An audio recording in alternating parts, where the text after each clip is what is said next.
and welcome to the Bose 3 podcast. Here is your host, fresh off the campaign trail, John Bose.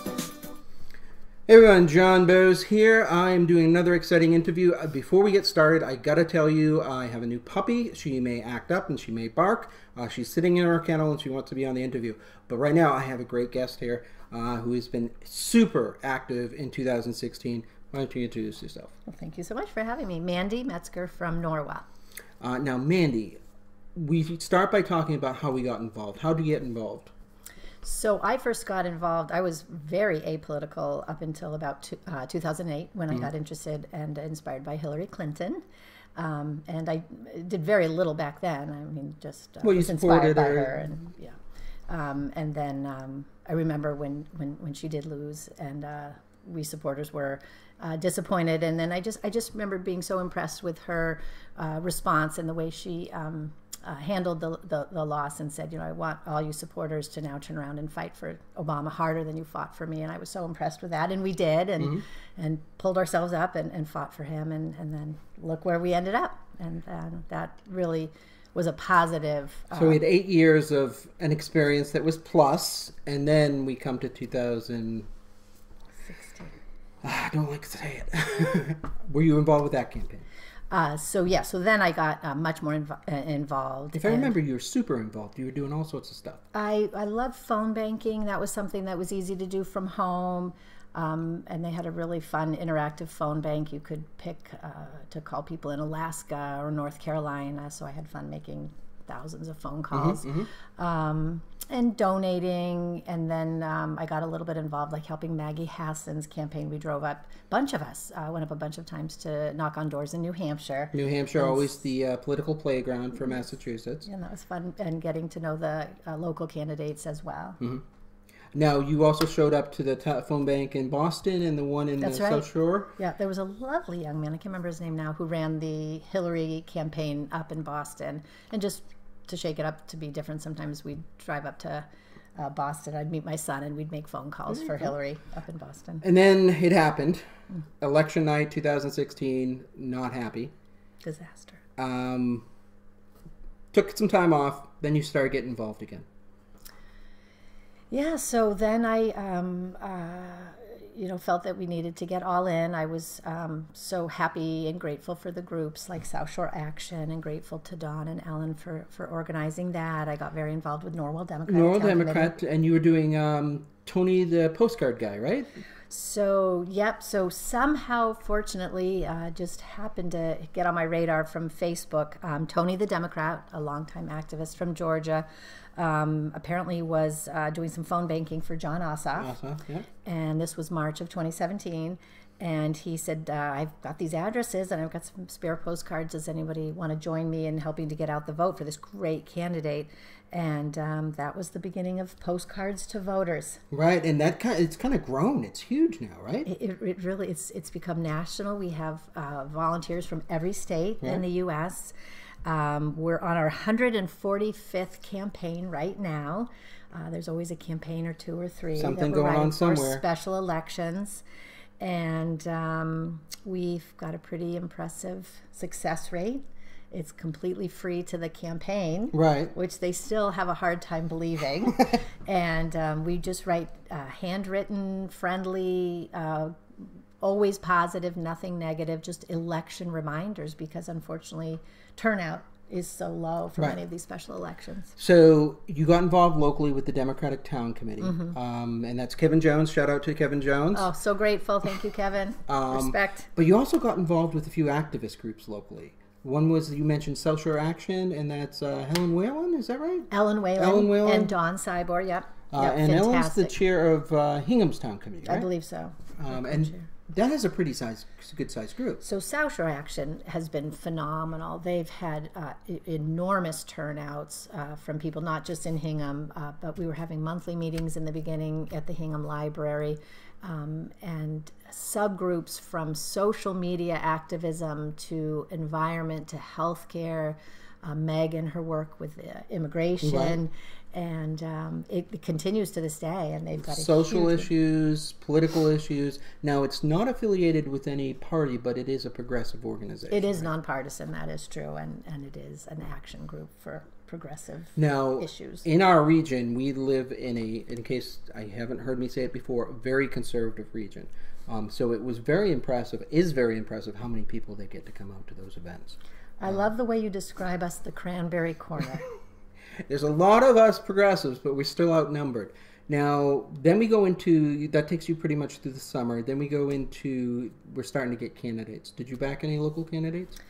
Yeah, so we were so blessed to have such wonderful candidates step up and run for office. Unfortunately, the outcome was not what we hoped for. We are a very conservative district. We worked very hard. It still is shocking to me, actually, just profoundly shocking on a regular basis that our state rep of the Tri-Town, Norwell, Hanover, and Rockland, that our state rep voted against red flag laws. He voted... He's a conservative. He's a Tea Party conservative. He voted against, there was a bill to ban gay conversion therapy. Right.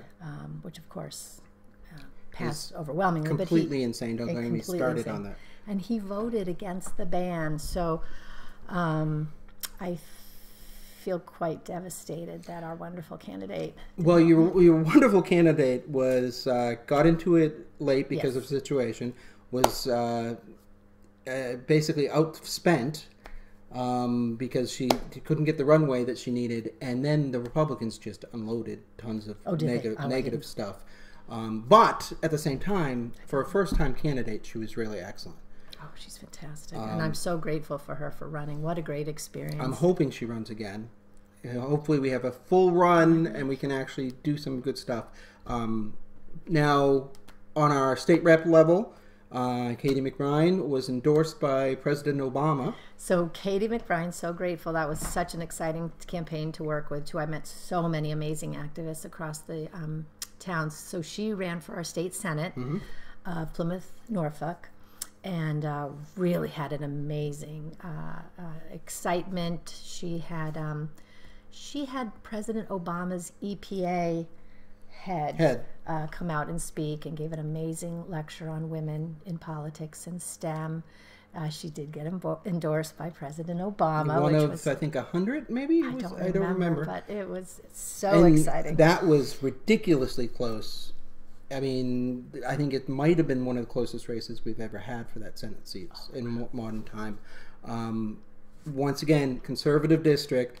But you also worked on a few of the statewide because of the coordinated, right? You were doing Warren and Maura Healey. When we were knocking on doors with a coordinated campaign, yes, we were getting out the vote for Maura Healey, Elizabeth Warren, Katie McBride, and also we had such a wonderful candidate with John Bradley running for DA. DA, yeah. And we've learned so much. I had no idea what a difference a DA can make, and John just had such a wonderful platform with concepts of bail reform that we're learning so much about. I did not realize how messed up our bail reform system was. And when he brought up the fact that it's basically making a debtor's prison, I did not realize how bad it actually was.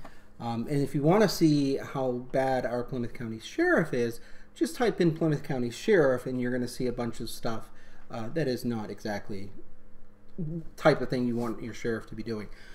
All these races were great. They were close. But you were able to build quite the group. You have your pizza parties and postcards. Before we, let's jump into that. How do you do that? How do you get people involved for the first time? Because you really got a group that's doing all sorts of stuff. It just happened, I guess. I like to think of postcarding as activism for introverts. Okay, so for anyone who doesn't know, let's explain what postcards are. So we started off back in the day with Dear Friend cards. Now these are the evolution of Dear Friend cards. Right. So give people an example of what I'll it is. Actually share. I brought you a little gift. Oh, you got show and tell. So this is a postcard starter pack that I like to give out, and I have some examples of some of the postcards that we've made. Sometimes I've used Be a Superhero, and you can get Marvel or DC. The cards have to be benign and positive and never negative. These I think I got from Don Cybor. Vote, your vote is your voice. The all-American thing to do, vote. These I made from the Postcards to Voters website. Yep. And this is voting is your superpower. And my friend Clayton Blue Wave made the Blue Wave, which is gorgeous. And by being so clever, thinking out of the box, you've got more room to write on the back. Yep. And these come from the Postcards to Voters website. So who, what, where, when, why. And then all of us postcarders just love the Igor Vosky Women in Science postcards. So it's fun to... okay, so we got a group of postcards. And you've got your stamps, postcard stamps, standard issue, and I am addicted to ultrafine Sharpies, so this is a little gift for you. Woohoo! So how did it start? You know, a lot of so just to be clear, you've got all these packs. You basically want to get people to come to an event, and then you're going to hand out these packs, but you have a list of people they're going to write the postcards to. Yeah. So that's the goal. How did you get there? So I've learned that it was hard for me in the beginning. Making phone calls was people. It so sounds hard. Simple, but it ain't. You start doing it, it's like, ooh. And I do it. I'll lie to you and tell you I love it.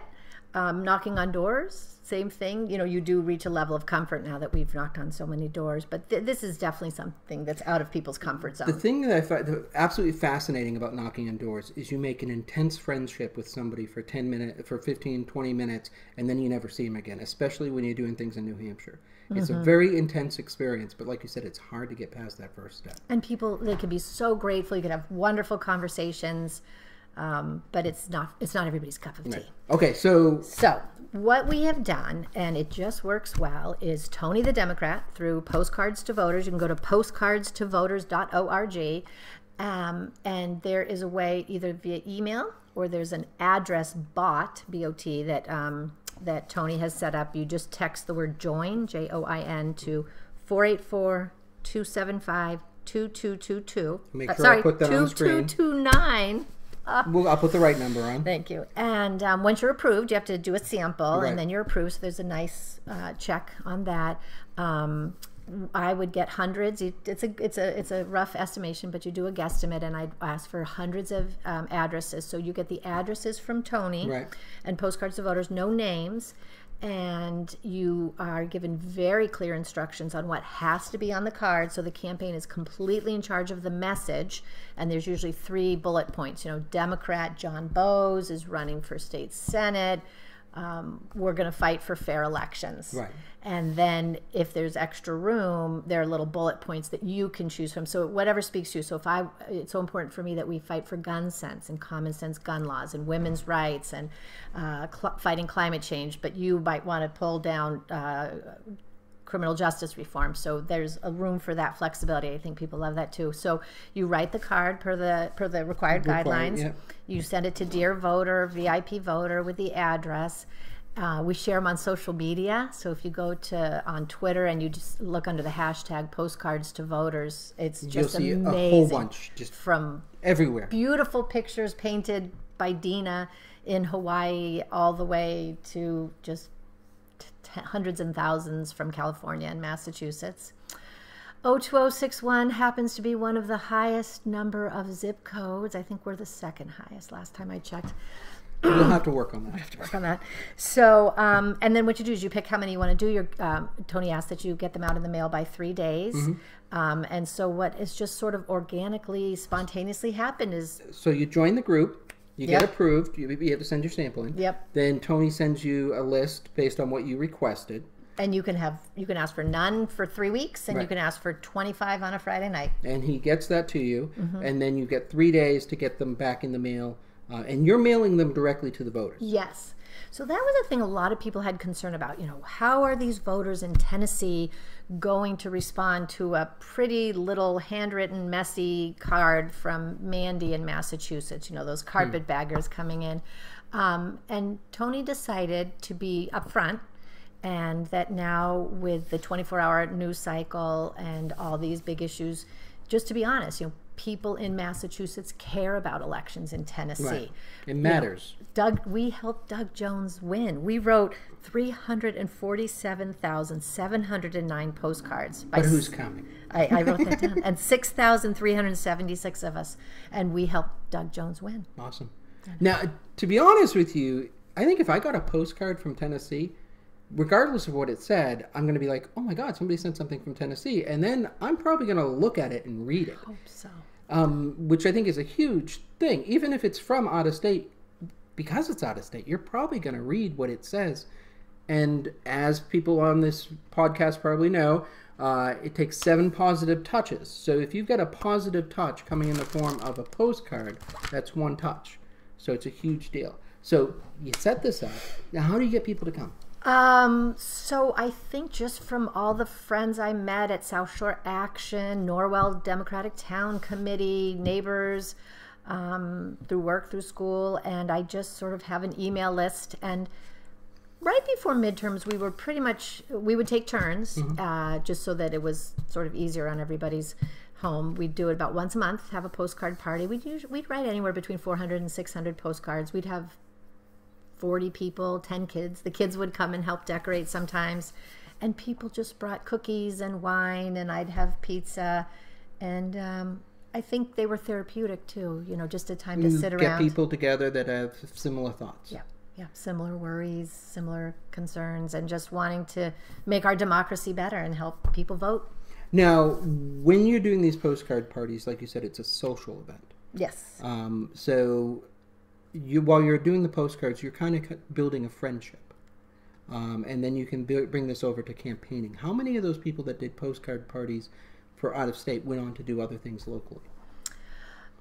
Oh, I hope all of them. And truthfully, it's so funny for me to be sitting here as such a new activist. A lot of the people in this world of postcarding have been doing this for decades. Right. And it's just a way to give them another chance to give back. So I feel like I'm standing on the back of giants and all the people who've done so much for years and years.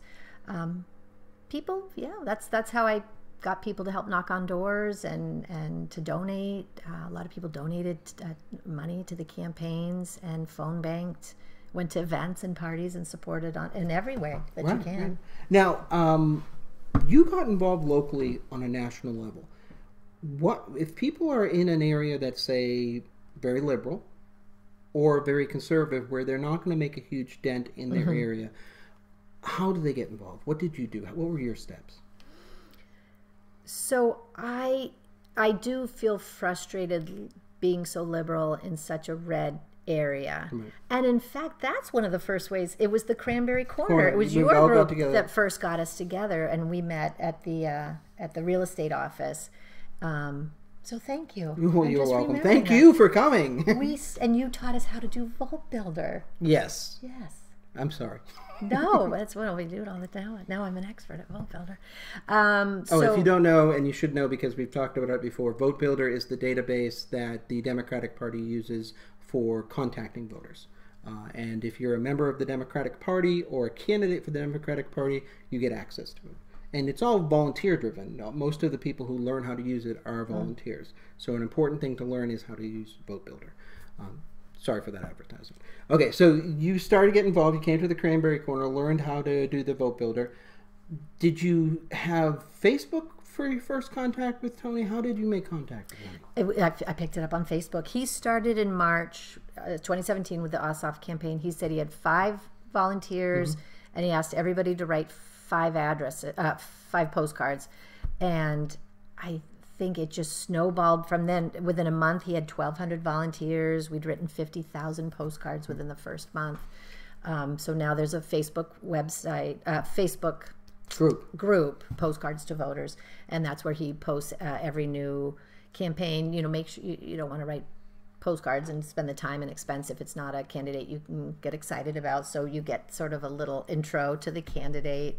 And people will share pictures of their cards, and we get ideas. It's really a huge social event. You see them all over the place when you look up, when you do the search. So it's really great. Oh, and when we win, we really pat ourselves on the back quite a bit too. Now, from the other side, if you're a campaign and you're running and you want to get Tony involved, how do they do that? So it's actually fun. If you have a minute, I encourage everyone to get onto the website postcardstovoters.org, and there's a tab that says results. And of course, in the beginning, as you can imagine, where we were such an unknown, and I guess every campaign says to Tony, it just seems too good to be true. Right. I just can't believe it. But the campaigns that believed in us and let us help, we had some remarkable, shocking wins. There was one, Gonzalez in, I want to say Georgia. I'm sorry if I'm getting it wrong. A Democrat hadn't even run in the past 20 years. Unbelievable. And she won, and these flips. People tell stories about how in New Hampshire, people brought their handwritten postcards to the polls to sort of show off. Some people would bring their postcards to the campaign office, and they had the whole wall covered with their, because everyone is different. Everyone is from the heart. You can tell. I mean, first of all, they're very different on the front, but then I wish we had some of the drawings that people do on the back, and the letters and the handwritten note. It's really awesome. And a lot of people do multiple colors. Oh, absolutely. That's my art. Okay, so postcard parties, great way to get involved, great way first step. Now, as a newbie, you got involved on the ground with two major campaigns, your local state rep and your local senator. What was that like? It was wonderful. I'm still so grateful to these amazing women for standing up, because as hard as we worked, and we knocked on thousands of doors, and we posted on Facebook, and we begged our friends for money, but as hard as we worked, what they did was infinitely harder, and I'm so grateful. So from a volunteer's point of view, first thing you did for, let's say, Katie, was knock doors, make phone calls, donate? We did a ton of postcards for Katie, too. She had her own campaign issued, and the campaign did the stamps and the cards, but we did the handwritten message on the back, and we did tons of cards. So did you go out knocking doors for her first, or did you make phone calls, or did you go to a coffee? We did more. She wanted us to knock on doors. We did some phone banking, but predominantly we were boots on the ground trying to get every. And how would that go when you went to it? Just because people are first-time activists, they want to know what was the experience. I mean, I want to say it's wonderful and it's the best thing, and sign up. It's hard. It was hard for me. The South Shore, I knocked on doors way back when for Machino with my friend Les in Hull. And that was a little bit easier because the houses were closer together, and KJ element. There was... And I wasn't always the most organized because I was so new to it. There are some driveways in Norwell that are a quarter of a mile. Well, so I live in the Marshfield Hills. So we joke that you never canvass the Marshfield Hills because you can send people out to canvass, and 4 days later they still haven't finished. Because Norwell has the same problem where the driveways are really long and it's hilly and windy. The streets are not straight. So I started on bike because I was, going to make that an exercise thing too. And that was fun, but maybe not the safest thing. We walked some, and that was inefficient too. You have to really know your town. Right. Because the way the Vote Builder map is cut, some just don't lend themselves well to walking. So it starts off that you want to basically have a canvas. So you post in whatever tool it is, whether it's Facebook or Twitter, that you're going to have a canvas on this day. And then they call for volunteers, and then you get volunteers. Now they cut the turf, like she just said. The turf you have to be careful on, because you can end up with really bad turf. And when I say really bad turf, I don't mean the people you're talking to. No, I mean the streets. You go out and you do it. Do you usually do it by yourself or with somebody? So one of the million things I'm so proud of the Katie McBride campaign is Melissa and Katie were very strongly recommending that we go out in pairs for safety. The combined campaign often had people going out by themselves. So I don't like that. It's a personal decision. You can hit twice as many doors, right? Not really. So, I mean, here's my personal argument. If you go out with somebody else, first of all, you're going to have a bonding experience with that person. Yes, you get so close. Second of all, it is a lot easier if you are at a door, if there's two of you. Sometimes the person that's with you can pick up on something that you might have missed. Also, number three that I always worry about is safety. If you send somebody out into a neighborhood without anyone, you don't know what could happen. And there's all sorts of weird things. And dogs. Dogs. I've had run-in with dogs. So I agree, 2 people is much better. Yeah, and Katie and Melissa were fantastic and supportive about that. And it's fun, you know, I got to know friends better, their husbands better, you know, just you get paired up. I had some high schoolers get very involved, and that was fun. And, you know, the high schoolers that couldn't drive yet, and I would make sure to assign them with somebody who could drive them around and get them home. And that was so much fun to engage these young people. Get them excited. So when we're talking canvassing in our area, it's always a car. It should be a car. Because of the fact that the distances are far apart. Now, I've heard of canvassing where they do power canvass, where they actually put 4 people in a car, and they basically jump out of the car, and the car just keeps circling and picking people up. It's insane. If you've ever seen it done, it's really, they get neighborhoods done really quick. But in order to do that, the person driving the car has to know exactly where they're going.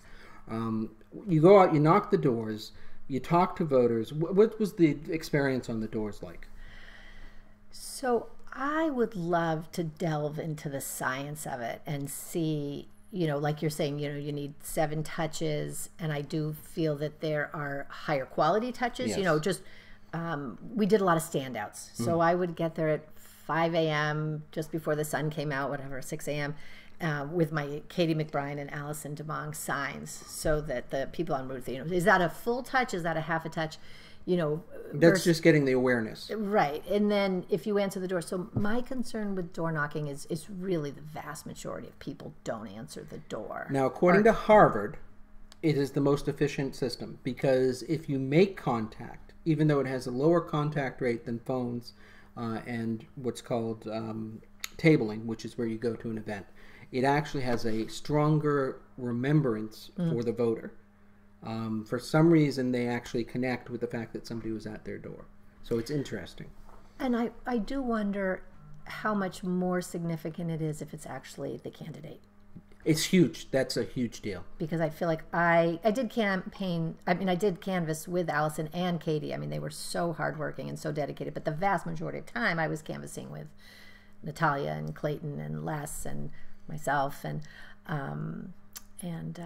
John Paul. And so I didn't feel that sense of wonder. I never felt that people were like, wow, this is such hard work. You know, I just walked a quarter mile down your driveway. Right. I felt often that we were disturbing them. Well, and often they weren't home. Often they weren't home. So you go out, you do your contact. What happens next? So just in terms of putting it into Vote Builder? Putting it into Vote Builder. So it took us a while to hit our stride, but then we realized it's a great time to ask that when the signs were coming in, could we put a sign on your yard, inviting them to fun parties and activities? I just like to say to people what's important to you, because public school system is important to me. That might not be important to somebody if they don't have kids or if their kids are in the private schools.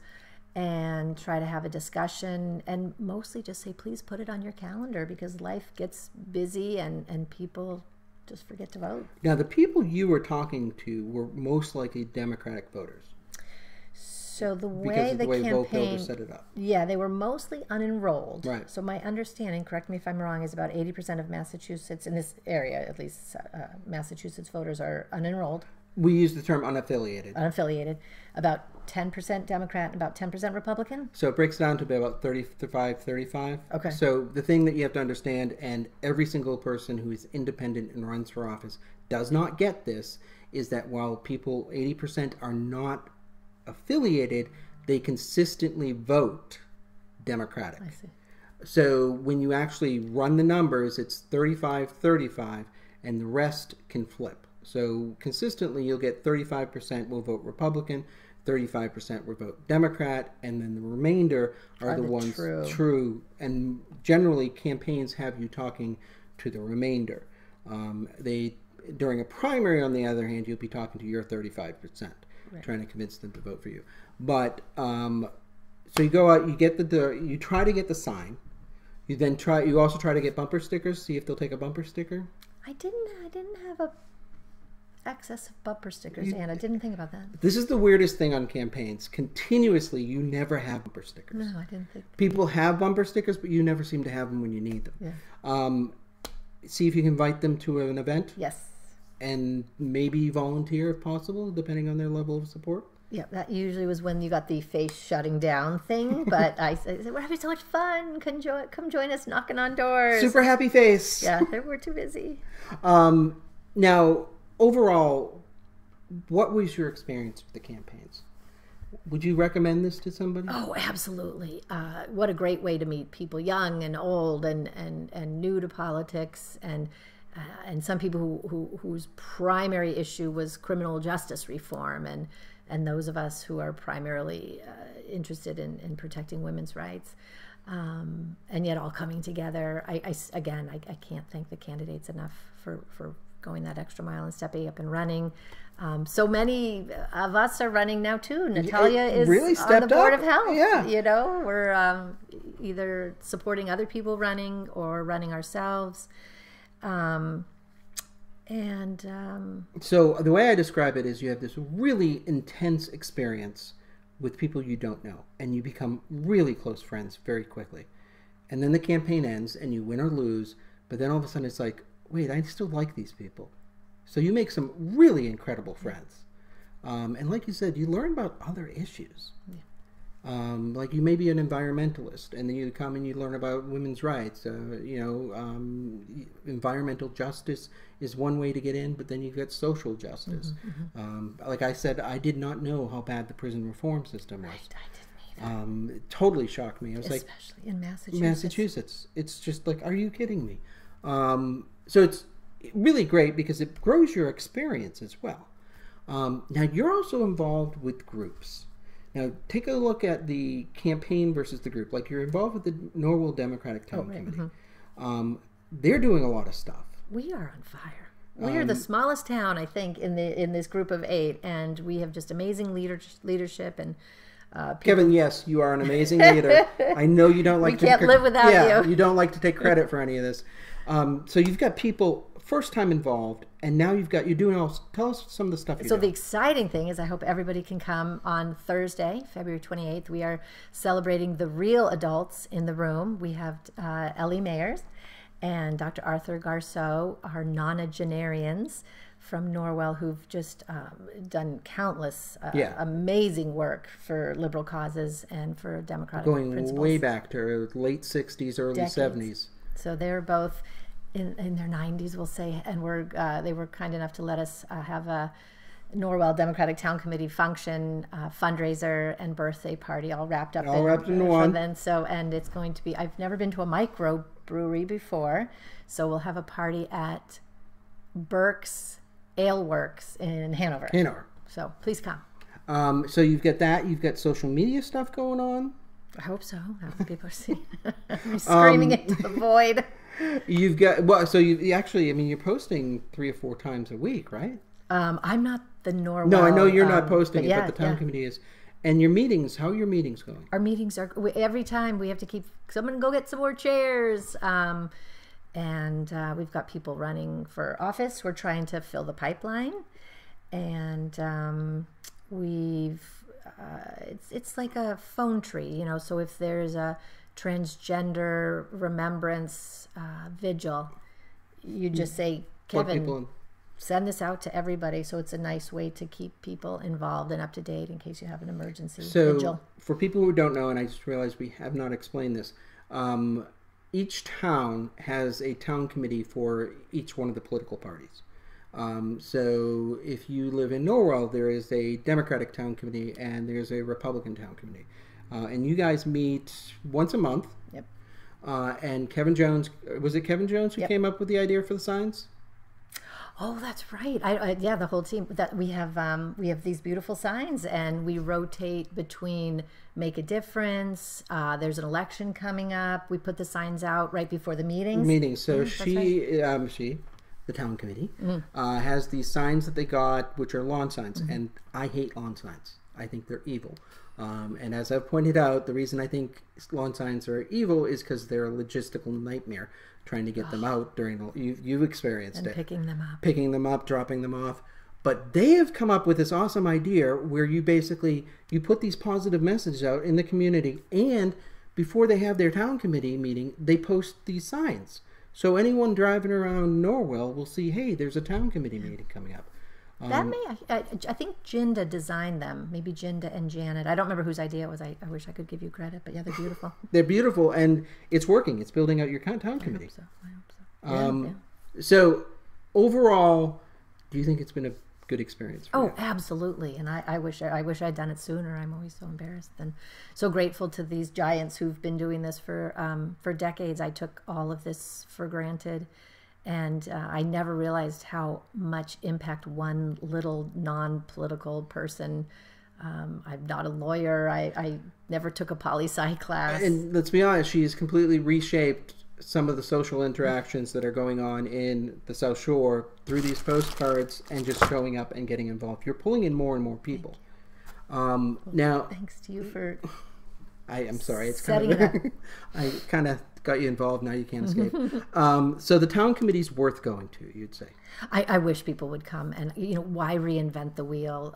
We've got established activists who've been knocking on doors and phone banking forever, and it's fun. When I sort of came in as a newbie and said, I want you all to write postcards, everyone embraced, and I was grateful to that, because again, this was such a new thing. Even we had a hard time in the beginning finding campaigns that would give us addresses that would let us do this, until they started winning over and over again. Now, the thing I always point out is, if you go to a town committee, generally you have an idea and they say, okay, great, you're in charge of it. Which is how you get more people. South Shore Action sprung up after the election in 2016. What's the difference? Why do you belong to both? Well, I think it's bigger. So the geography that South Shore Action encompasses is massive. So it's many basically towns. 4 Senate districts, right? It's got to be. Yeah. I think 10 rep districts, so it's not quite the county, and so it's basically from Quincy south, right? That's how I would think of it. Yeah. And so the Quincy, if you're not from Massachusetts, it's just south of Boston, and we measure all geographical by how south they are from Quincy and how north they are from Cape Cod. So it's pretty much Quincy south to Cape Cod, and then out to 128, down to Route 3, a little bit towards 24. And right? would you call that the Cranberry Corner? It was the Cranberry Corner. Right. And the reason it's called the Cranberry Corner is we have tons of cranberries and tons of Republicans. And we're red. So it's a bigger area, so you get more people with diverse backgrounds. But you're also bringing in more issues too, right?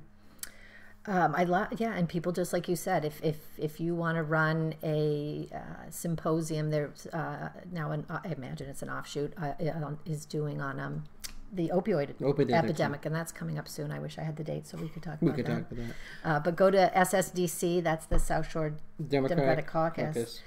Is presenting looks like a wonderful event about addressing the opioid epidemic here. So the South Shore, so that's 2 other groups. So there are 2 additional groups operating in our region.